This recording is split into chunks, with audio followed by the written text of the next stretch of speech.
오늘의 말씀은 마가복음 6장 7절에서 13절입니다.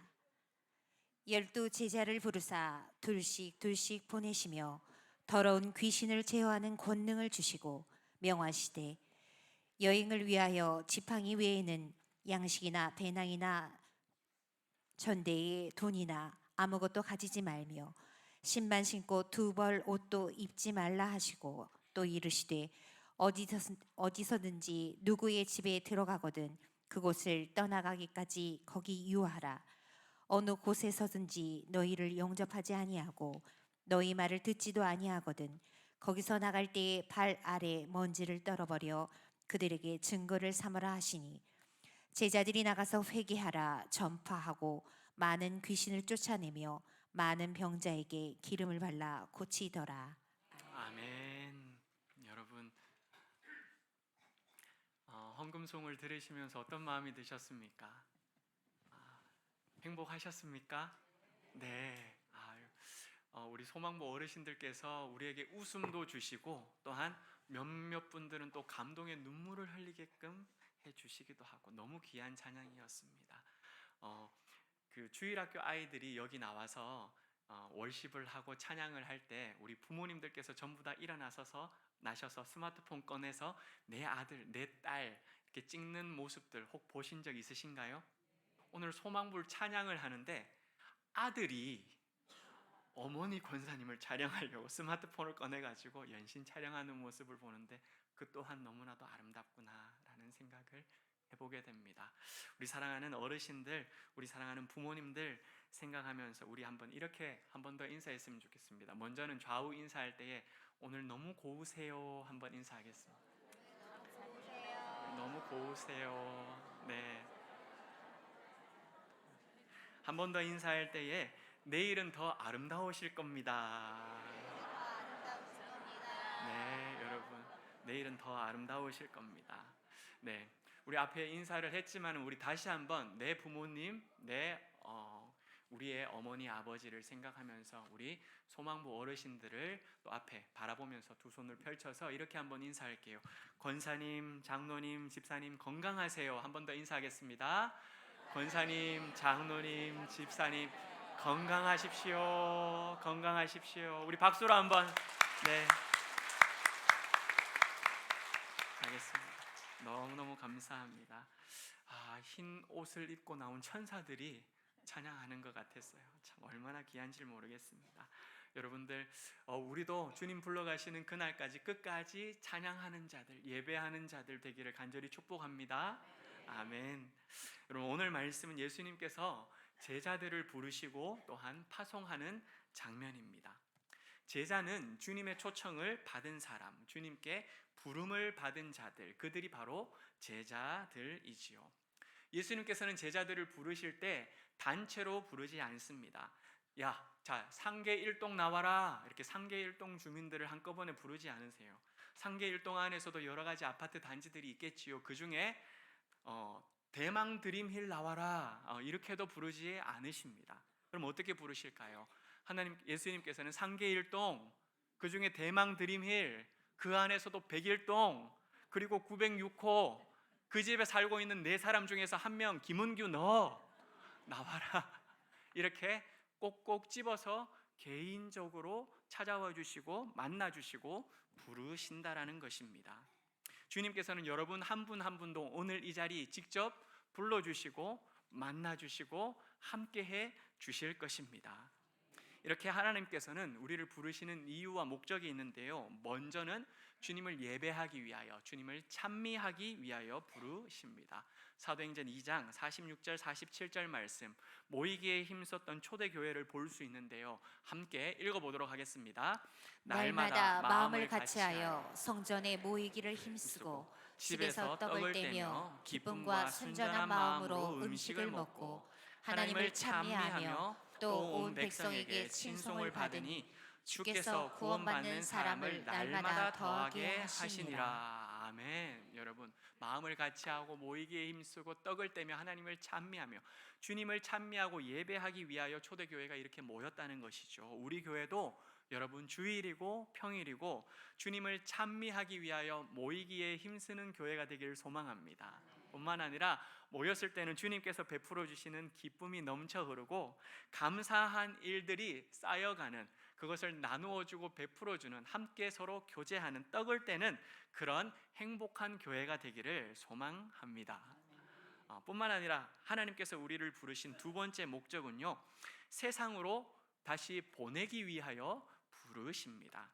하나님께서 나를 보내신 것 같이 나도 너희를 보내노라. 누가 하신 말씀일까요? 예수님께서 하신 말씀이에요. 하나님께서 나를 보내신 것 같이, 나 예수를 이 땅에 보내신 것 같이 나도 너희들 제자들을 이 세상으로 보내노라. 우리는 모이기에 힘쓰는 자들, 오늘 주일에 이렇게 다 나온 것처럼 모이기에 힘쓰는 자들이 되어야 합니다. 주일 성수하기 위하여 우리가 애를 써야 한다는 것이죠. 그 어떤 것보다도 다른 약속을 잡지 아니하고 주일 하루만큼만은 내가 이 시간은 다른 것과 바꾸지 않겠다, 이렇게 모이기에 힘쓰는 자들이 되어야 하지만, 뿐만 아니라 이곳에 모였다가 머무르는 자가 되면 안 됩니다. 이곳에 주저앉은 자들이 되어서는 안 되고, 오히려 사도와 증인으로 세움을 입고 다시금 세상으로, 그리고 일터로, 가정으로 파송을 받는 자들이 되어야 한다라는 것이지요. 그러므로 우리는 이렇게 고백을 할 수 있을 것입니다. 우리는 세상으로부터 부름받은 하나님의 백성입니다. 또한 우리는 세상으로 보냄받은 그리스도의 제자입니다.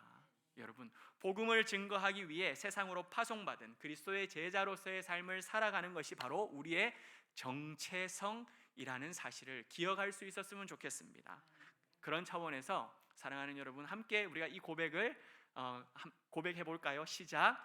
우리는 세상으로부터 부름받은 하나님의 백성입니다. 또한 세상으로 보냄받은 그리스도의 제자입니다. 아멘. 여러분, 이 고백이 우리 동일로 교회 공동체의 고백이 될 뿐만 아니라 나 개인 스스로 왔을 때는 그지 맞아, 나는 하나님 앞에 부름받은 하나님의 백성이야. 예배를 마치고 나아갈 때는 스스로 고백할 때 그지 맞아, 나는 세상 앞에 보냄받은 예수 그리스도의 증인이며 제자야. 이러면서 여러분 나아가시는 우리 모두가 되기를 축복합니다. 그런데 누군가에게 어떤 역할과 임무를 부여하고 보내려면, 파송을 하려면 여러분 잘 훈련된 사람을 보내는 것이 일반적일 것입니다. 회사를 한번 생각해 보십시오. 누군가를 파견해야 할 때 아무나 보내지 않지요. 탁월한 능력을 가지고 있는 사람을 보냅니다. 문제가 생겼다라고 연락이 오게 되면 그 문제를 잘 해결할 수 있는 사람을 파견하고 파송하게 되지요. 뿐만 아니라 가서 무리를 일으키지 않고 문제를 잘 해결함으로 말미암아 우리 회사에게 욕을 먹이지 않을 사람, 우리 회사를 칭찬할 수 있는 그런 사람을 보낼 것입니다. 만약 능력이 부족해서 보낼 사람이 바로 딱 눈에 띄지 않아요. 그러면 그 중에서 제일 그래도 탁월하겠다 싶은 사람을 뽑아서 교육을 하고 그리고 연수를 거친 이후에 보낼 것입니다. 그런데 여러분, 이 제자들을 한번 생각해 보십시오. 지금 우리가 마가복음 6장을 함께 나누고 있는데요, 제가 마가복음 1장부터 지금 쭉 나오는 그 시간 가운데에 제자들이 파송을 받을 만큼 잘 준비되어 있다라고 생각하십니까? 그런 생각이 드십니까?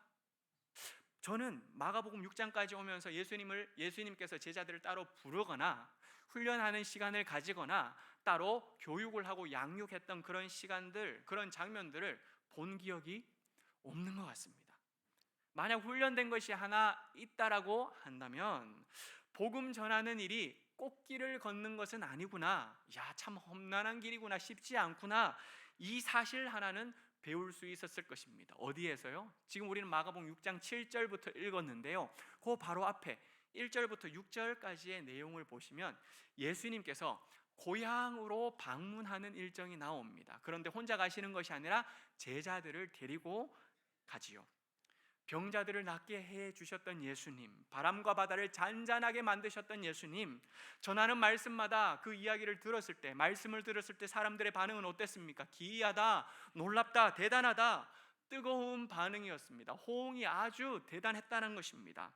그랬었기 때문에 제자들은 내심 예수님의 고향으로 가는 것이기 때문에 환대받을 것이다, 우리를 두 팔 벌려 맞이해 주실 것이다 기대했을지 모릅니다.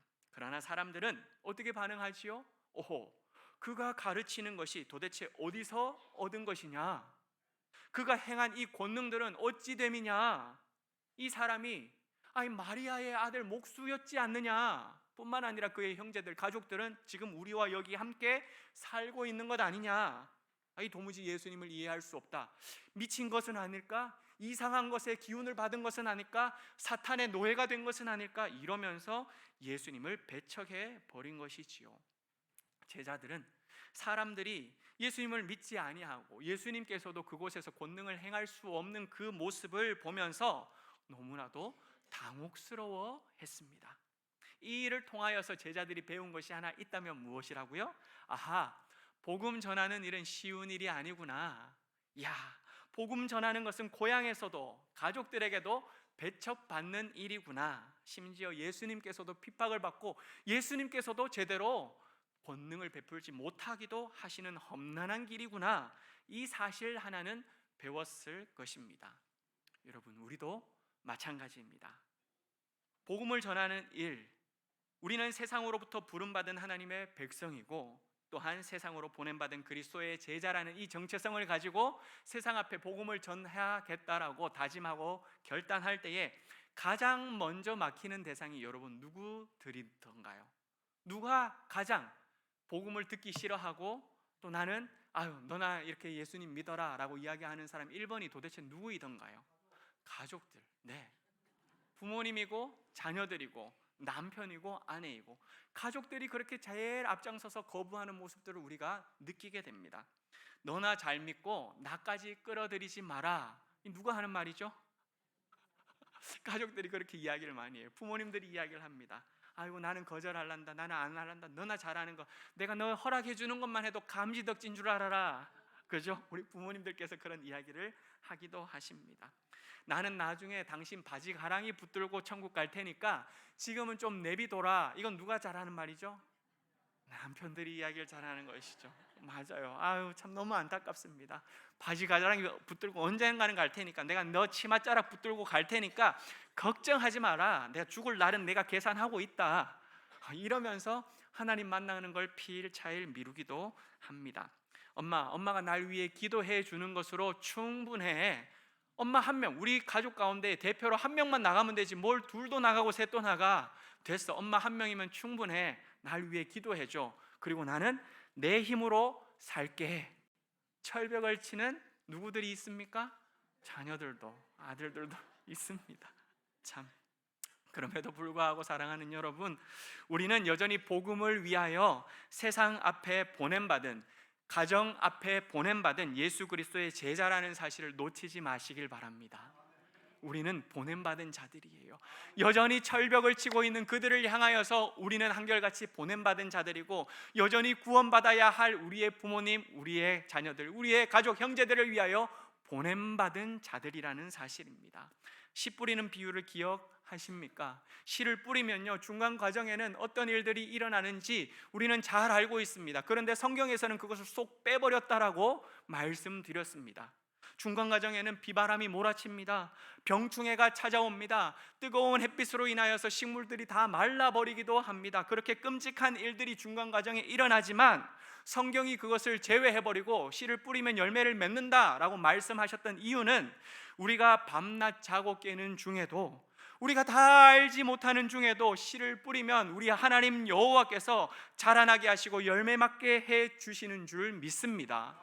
그렇기 때문에 우리는 보냄받은 자야. 그냥 뿌리는 거야. 저렇게 철벽을 쳐도 끊임없이 하나님의 사랑을 전하는 자야. 그게 나의 정체성이야.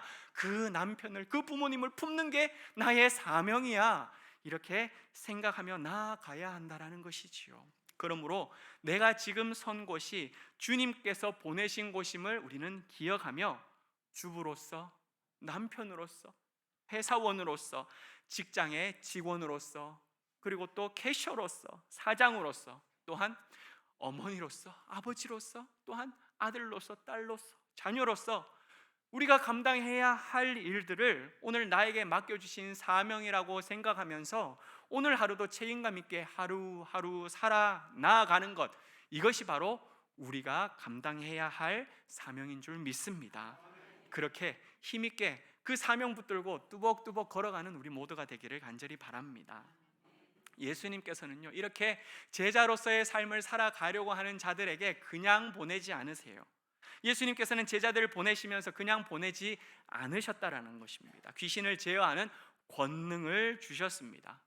여러분, 우리가 이 세상을 살아가면서 눈에 보며 살아가는 분들도 있고 그렇지 않은 분들도 있을 텐데, 분명한 것 하나는, 꼭 기억해야 될 것 하나는 무엇이냐? 하나님 나라의 주권, 하나님의 세력과 그리고 공중 권세 잡은 자 어둠의 세력이 서로 전쟁을 하는 것이 이 세상의 구조라는 사실입니다. 눈에 보이지는 않다 할지라도 하나님의 나라, 하나님의 주권, 하나님의 권세와 그것을 넘어뜨리기 위하여 수없이 마귀는, 사탄은 어둠의 세력으로 그 세상을 정복하기 위하여 애쓰고 있다는 것이지요. 무슨 말입니까? 지금도 우리를 대적하는 마귀는 우는 사자와 같이 두루 다니면서 삼킬 자를 찾고 있습니다. 여러분, 이 중에 여러분들 중에 마귀와 싸워서 이길 수 있는 방법이나 전략을 가지고 계신 분들 있으십니까? 아무도 대답을 안 하시네요. 넘어지지 않을 비법을 가지고 있는 분들 혹 있으십니까? 아멘. 저 좀 알려주십시오. 진짜. 저도 좀 알고 살아가면 좋겠습니다. 우리 좋은 거는, 이런 거는 서로 공유해야 되지 않겠습니까? 그렇죠? 하지만 여러분, 그런 능력이 없으시다면 그것을 세상에서 찾으려고 하지 마시길 바랍니다. 만약 그런 능력이 없는데 내가 그것을 방법을 찾아내고 만들어내서 그래서 내가 마귀와 사탄과 싸워서 이기겠다라고 그렇게 애쓰려고 하지도 마시길 바랍니다. 그럼 어떻게 해요? 오늘 말씀하고 있잖아요. 주님께서 제자들에게 권능을 주심에 말씀하고 있지 아니하십니까? 사랑하는 여러분들, 주님께 그 권능을 부여받으시기를 바랍니다. 예수님께서는 복음을 위해 살아가는 자들에게 무능력하게 내버려 두지 않으신다는 거예요. 하나님의 나라를 세우기 위하여, 복음을 위하여 살아가려고 하는 그 자들, 세상의 권세를 무너뜨리고 마귀의 공격을 막아설 수 있는 권능을 한 사람 한 사람에게 베풀어 주시는 줄 믿습니다. 13절을 보시면, 우리가 오늘 13절까지 읽었는데요, 마지막 13절을 보시면 제자들은 그 권능을 받아가지고 많은 귀신을 내어 쫓습니다. 병자들에게 기름을 바르고 안수하며 기도할 때에 수많은 고침의 기적들이 일어나게 됩니다. 이것이 바로 주님께 받은 권능이라는 것이죠. 그런데 여러분, 지금 우리가 6장을 보는데 9장으로 넘어가면 아버지가 귀신 들린 아들을 예수님께 데려오는 장면을 볼 수 있습니다. 사실은요, 제자들에게 먼저 데리고 왔지만 제자들이 그 귀신 들린 귀신을 쫓아내지 못하는 것입니다. 그러자 이 아버지가 다시금 예수님에게 데리고 와서 고침을 받는 장면입니다. 제자들이 너무나도 속상하기도 하고, 아니, 이렇게 권능을 받고 난 다음에 귀신을 쫓아내고 병자들을 낫게 하는 이 기적을 베풀었는데, 마가복음 6장에서 이렇게 베풀었는데 9장에 와가지고는 그렇지 못하게 되니까, 주님, 이 도대체 어찌 이런 일이 생기는 것입니까? 왜 귀신을 우리는 쫓아내지 못하는 것입니까? 그때에 예수님께서 대답하신 말씀이 마가복음 9장 29절 말씀이거든요. 함께 읽어보겠습니다. 이르시되 기도 외에 다른 것으로는 이런 종류가 나갈 수 없느니라 하시니라. 아멘. 뭐라고요? 기도 외에는 다른 것으로는 이런 종류가 나갈 수 없느니라. 사랑하는 여러분, 어둠의 권세 사단이 삼킬 자를 찾고 있는 이 세상에서 마귀의 졸개, 더러운 귀신이 우리를 넘어뜨리기 위하여 불철주야 애쓰고 있는 이 시대 속에서 우리가 승리하는 삶을 살 수 있는 방법은 뭐라고요? 기도밖에 없다라고 말씀하고 있습니다. 기도밖에 없는 줄 믿습니다. 기도 외에는 이런 능력이 나아갈 수 없다고 예수님께서 분명하게 말씀하셨어요. 두 손을 들고 기도하는 건, 여러분, 무슨 뜻입니까? 주님, 내 손에 지금 쥐고 있는 것 아무것도 없어요. 돈도 나를 해결해 줄 수가 없습니다. 내 친구들도 사람들도 아무도 나를 붙들어 줄 수가 없습니다. 내 손은 비어 있습니다. 빈손입니다. 주님, 이 빈손 주님께서 잡아 주셔야지만 합니다. 주님이 날 붙들어 주시면 안 됩니다라고 하는 그 고백이, 여러분, 두 손 들고 빈손 들고 주님 앞에 나아가는 것입니다. 여러분, 안 되겠다 싶어서 음식을 끊고 금식을 하면서 기도하는 경우들 생기지요. 금식하며 기도하는 것은 무슨 뜻입니까? 주님, 내가 먹고 자고 입고 생활하는 것도 다 주님 손에 달려 있습니다. 내 먹는 것 주님께서 먹여주시는 것이고, 내 입는 것 주님께서 허락해 주시는 것이고, 내 자는 것 이 집도 주님께서 베풀어 주셨기 때문에 내가 사는 것이지, 주님 살게 하시지 않으시면 저는 아무것도 아닙니다. 내 모든 인생은 주님밖에 없습니다. 처절하게 부르짖는 것이 여러분, 금식하면서 하루, 이틀, 3일 금식하면서 주님밖에 없습니다. 외치는 것이 바로 금식 기도입니다. 사단이 예수님을 광야에서 시험했던 것 알고 계시지요? 이처럼 마귀가 노골적으로 우리를 대적하고 넘어뜨리기 위하여 시험하는 광야와 같은 세상 속에 우리는 살아가고 있습니다. 죽느냐 사느냐, 영적 전쟁이 벌어지고 있는 이 치열한 현장 속에서, 세상 속에서 간절하게 터져나오는 주님, 이 외마디 비명과도 같은 그런 간절한 기도가 여러분을 살리는 영적 무기가 될 것입니다. 기도 가운데에 우리 주님께서 우리에게 권능을 베풀어 주시고 능히 이기게 해 주신다라는 것이지요. 사랑하는 여러분, 여러분의 기도가 귀신이 떠나가게 만들고 어둠의 세력이 무너지게 만들고 여러분 앞에서 무릎을 꿇는 놀라운 예수 그리스도의 권능이 여러분 한 분 한 분에게도 나타나시기를, 펼쳐지시기를 주님의 이름으로 축복합니다. 기도하는 가운데 일어난다는 것입니다. 여러분, 기도해야 합니다. 기도해야 합니다. 뿐만 아니라 예수님께서는 둘씩 짝을 지어 보내시고 계십니다. 오늘 8절 말씀해 보시면 둘씩 짝을 지어 보내셨거든요. 여러분, 2라는 숫자는 참 재미있는 숫자입니다. 어떤 개념이냐? 최소한의 증인의 숫자가 2입니다. 신명기 19장 말씀을 보시면 어떤 사실을 증거할 때에 두 사람 이상의 증인을 세우게 합니다. 한 사람만의 말은 인정하지 않는다는 것이죠. 두 증인의 입으로나 또한 세 증인의 입으로 그 사건을 확증할 것이며 라고 되어 있습니다. 여러분, 복음을 전하는 일도 예수 그리스도의 십자가 사건과 부활의 사건을 증거하는 것이기 때문에 한 사람보다는 두 사람보다는 10사람, 그 사람들이 확신을 가지고 증거한다면 듣는 사람들이 어떻게 받아들인다고요? 그냥 혼자 자기 말 하는 것 아니네, 두 사람이 와서 확증하고 있네, 아니 세 사람, 아니 10사람이 와서 담대하게 그 말씀이 진리라고 선포하고 있네. 그렇기 때문에 듣는 사람도 더욱더 신뢰하며 그 말씀을 영접하게 된다라는 것이지요. 그래서 최소한의 증인의 수 2명 이상을 예수님께서는 같이 보내셨던 것입니다. 게다가 복음을 전하는 사람들, 복음을 전하기 위하여 떠나는 사람들의 입장에서는요, 이 2명의 숫자 혹 3명의 숫자가 어떤 의미냐? 서로 협력하는 숫자입니다. 도와주는 숫자, 의지하는 숫자, 힘들 때에 격려해주는 숫자, 서로 위로해주는 숫자, 그것이 바로 2명이라는 것이지요.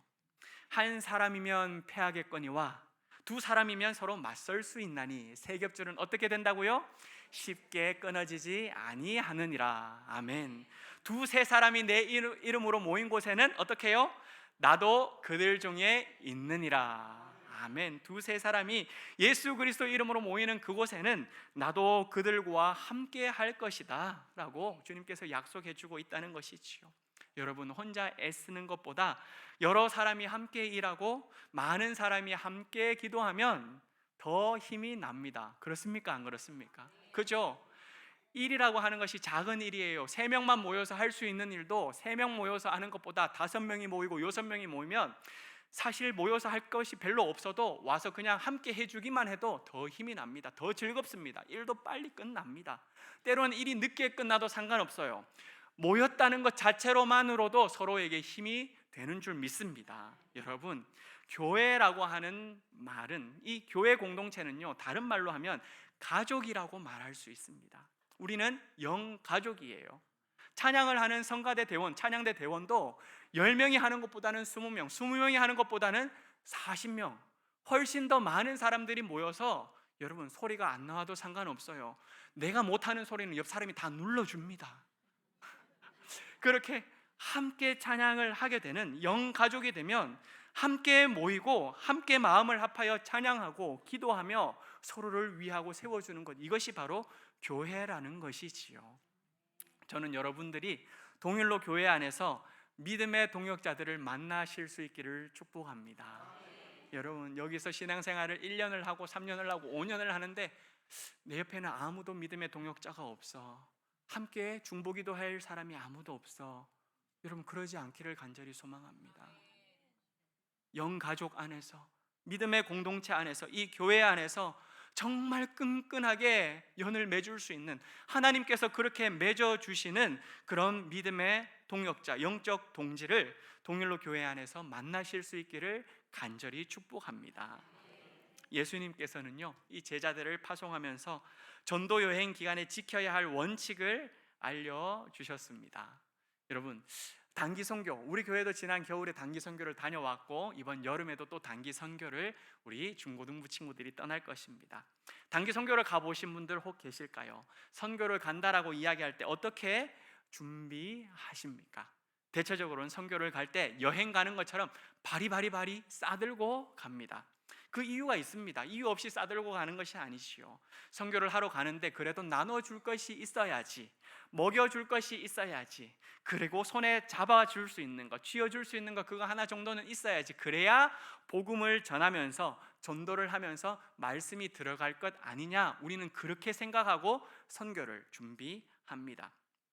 또한 선교팀이 가서 생활을 할 때에 5박 6일 일정, 7박 8일 일정 그렇게 계획을 할 때 6일 동안 7일 동안 먹을 것들, 음식들, 물품들 충분히 챙겨 가려고 합니다. 왜 그럴까요? 선교 일정 중에 끝까지 마무리를 잘하고 돌아오기 위한 음식들, 물품들은 꼭 필요하기 때문이죠. 그렇지 않을 경우는 현지에서 조달을 하거나 현지 선교사님들에게 피해를 줄 수 있기 때문에, 또 현지인들에게 어려움을 줄 수 있기 때문에 우리가 그렇게 애써서 준비해 갑니다. 옷은 어떻습니까? 잘 챙겨 갑니다.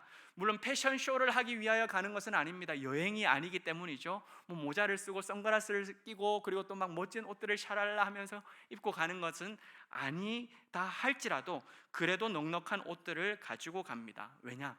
하루 종일 사역을 하고 나면 저녁에 되었을 때에 지치기도 하겠지만 내 몸에서 무슨 냄새가 날까요? 땀 냄새가 나요. 그러면 씻어야 되지요. 옷도 갈아입어야 합니다. 왜?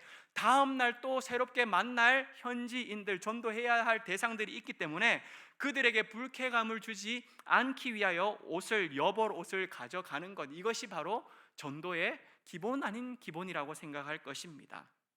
땀 냄새가 나고 입 냄새가 나면 전도하려고 가까이 다가 붙었다가 아이쿠마, 나는 이 사람 전하는 건 내 못 듣겠다, 어떻게 이렇게 냄새가 이렇게 나냐 생각하면서 전도의 문이 막힐 수 있다고도 생각하기 때문이죠. 다시 말하면 우리가 생각하는 선교의 방법입니다. 하지만 여러분, 참 재미있는 것은 예수님께서는 달리 말씀하고 있습니다. 뭐라고요? 지팡이 외에는 아무것도 준비하지 말라, 가지지 말라. 양식이나 배낭, 돈을 준비하지 말고 신발은 신는다 할지라도 두 벌 옷은 챙기지 말라라고 말씀하십니다. 이 모습은 이스라엘 백성들이 출애굽을 하기 전날 밤의 모습과 아주 비슷합니다. 이스라엘 백성들이 출애굽을 하기 바로 전날, 유월절이 있는 그날의 모습이 어땠을까요? 허리에 띠를 차고 있습니다. 손에는 지팡이를 쥐고 있지요. 발에는 나아갈 신을 신고 있습니다. 그리고 음식은 아주 허겁지겁 먹고 있습니다. 이렇게 출애굽한 이스라엘 백성들이 광야에서 40년 동안 했던 훈련이 있는데, 여러분 무슨 훈련인 줄 아십니까? 여호와를 의지하는 훈련입니다. 한번 따라하겠습니다. 여호와를 의지하는 훈련이다. 여러분, 물이 나옵니까? 농사를 지을 수 있습니까? 먹을 것이 있습니까? 아무것도 없는 그 허허벌판 광야에서 불기둥과 구름기둥으로 인도하시고 만나와 메추라기로 그들에게 먹이시며 반석에서 물이 터져 나오게 하시는 그 여호와 하나님, 그분을 바라보고 의지하고 그분만 신뢰하라, 이 훈련을 했다는 것입니다. 여러분, 광야에서 지내는 40년 동안 그들이 옷이 헤어지지 않았어요. 하루 이틀 산 것이 아니고 40년을 살았는데 옷이 헤어지지 아니하고요, 신발이 딸지 아니하였다는 것입니다. 왜요? 하나님께서 지켜주시니까요. 하나님께서 보호해 주시니까요. 수많은 바람이 몰아치고 모래바람 속에서도 옷이 헤어져야 되는 게 마땅한 것인데 40년을 걸어다니면서 신었던 그 신발 한 짝이 따라야지만 되는 것인데 하나님께서는 그렇게 하지 않으셨다는 것입니다. 무슨 말입니까? 그렇게 너희 길을 인도하시는 여호와, 너희보다 앞서 일하시는 그 하나님 아버지를 의지하라, 이것을 40년 동안 배웠던 것입니다. 마찬가지로 예수님께서 지팡이 외에는 아무것도 가지지 말라 하신 이유가 무엇일까요? 아무것도 가지지 말라. 하나님의 일을 하는 너희들은 내가 책임진다. 걱정하지 마라. 너희가 신경 쓸 필요가 없다.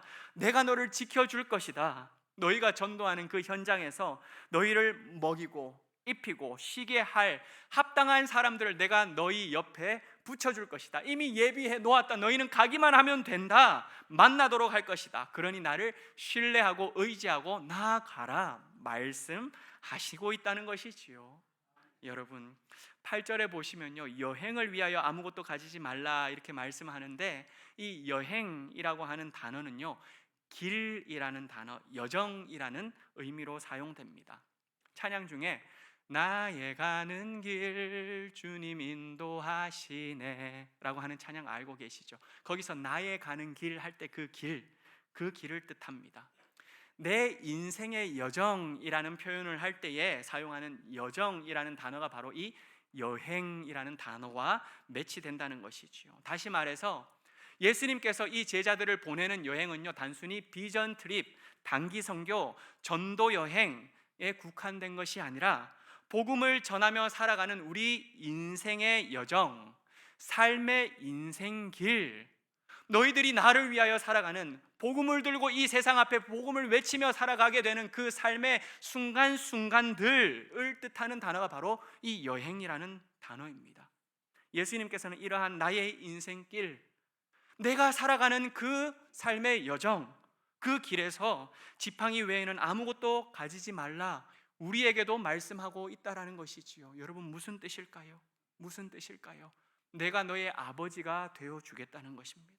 내가 너의 친구가 되어 줄 것이고, 내가 너와 함께 그 여정을 끝까지 나아갈 것이다. 그러니 너 인생을 책임져 줄 것이기 때문에 너는 걱정하지 말라. 우리 주님께서 그렇게 말씀하고 있다라는 것이지요. 사랑하는 여러분, 우리를 세상의 증인으로 파송하시는 예수님께서는요, 우리를 그냥 보내는 분이 아니세요. 첫 번째는 우리에게 권능을 주셔서 이 악한 세상 가운데서도 승리할 수 있도록 해 주실 뿐만 아니라, 내 인생의 여정에서 복음을 전하며 살아가겠다고 다짐하는 주님의 제자들에게는 필요한 것들을 다 아시고 채워주시고 예비해 주시고 여호와 이레의 하나님으로 우리와 함께 해 주실 줄 믿습니다. 여러분, 하나님밖에 없다고 고백하며 하나님을 믿고 의지하는 자들에게는 우리 주님께서 구름 기둥과 불 기둥으로 이스라엘 백성을 인도해 주셨던 것처럼 우리도 인도해 주실 것이고, 광야의 길을 만드시고 사막의 강을 만드셨던 우리 하나님 아버지께서 우리에게도 동일한 그 은혜로 우리의 모든 필요들을 채워주시고 내 앞길을 이끌어가 주실 것입니다. 사랑하는 여러분, 복음을 전하며 살아가는 우리의 인생 여정 가운데서 주님을 바라보고 주님을 신뢰하며 살아가는 우리 모두가 되기를 간절히 축복합니다. 오늘 말씀은요, 여행이라는 우리의 인생길, 우리는 지금 나그네 인생 여행길을 살아가고 있는 자들이에요. 그 인생 가운데 40대를 살아가는 것이고, 누군가는 80을 지나가는 것이고, 누군가는 앞에 나오셔서 내 하나님은 크고 힘있고 능히 있어, 소망부가 되어서 80이 되어도 내 하나님은 힘있고 능있다라고 고백하며 살아가고 있는 것입니다. 이렇게 우리의 인생길, 복음을 전하는 증인으로서 보냄받은 세상에서 살아가는 이 험난한 여정 가운데서 어떻게 살아갈지를 보여주는 말씀이 오늘 말씀이라는 것이지요. 사랑하고 존경하는 우리 어르신들, 어버이들, 그리고 오늘 2부 예배에 앉아 계신 우리 사랑하는 성도님들, 우리는 부름받은 하나님의 백성이며 세상으로 보냄받은 그리스도의 제자라는 정체성을 잊어버리지 않고 살아가는 우리 모두가 되기를 소망합니다. 두 번째로는요, 어둠의 세력이 우리를 삼키려고 눈을 부릅뜨고 달려드는 이 세상 속에서 여러분의 기도로 말미암아 귀신들이 떠나가고 어둠의 세력이 무너지고 여러분 앞에 무릎을 꿇는 예수의 능력이 여러분 삶 가운데서 날마다 나타나시기를 간절히 축복합니다. 그렇기 때문에 기도하는 자리에 여러분들, 불철주야, 마귀 사탄은 불철주야 우리를 넘어뜨리려고 애쓰지만 우리는 불철주야 주님 앞에 기도하며 주의 권능을 맛보는 인생이 되시길 다시 한번 축복합니다. 세 번째는요, 여러분, 혼자 사는 세상 아니에요. 너무나도 험난한 세상이지 않습니까? 이 세상에서 동일로 교회 안에서 믿음의 동지, 영적 가족을 만나는 우리 모두가 되길 축복합니다. 같이 기도해 줄 수 있는 사람, 손잡아 줄 수 있는 사람, 같이 위로해 줄 수 있는 사람, 말씀 붙들고 함께 걸어갈 수 있는 사람, 위로받고 위로하는 세 겹줄의 은혜가 사랑하는 여러분 모두에게 임하시기를 다시 한번 축복합니다. 마지막으로는요, 여러분, 그 무엇보다 복음을 전하며 살아가는 삶을 두려워하지 않으시기를 부탁드립니다.